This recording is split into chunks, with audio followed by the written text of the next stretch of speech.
فراموش نکنید که کمک بکنید. این استودیو خرج دارد عزیزان، خرج. خب پول باید بدیم که این استودیو چراغایش روشن بمونه.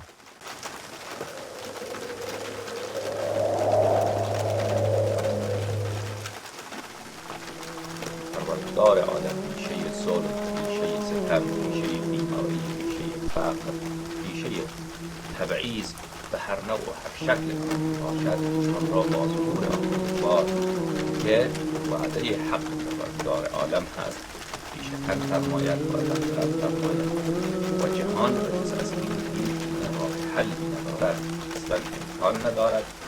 شرق عالم بگردید، غرب عالم بگردید، ما مخاطب دنیا همه جز جهالت چیز نیست و جز سرزمینی و اتباع شهوات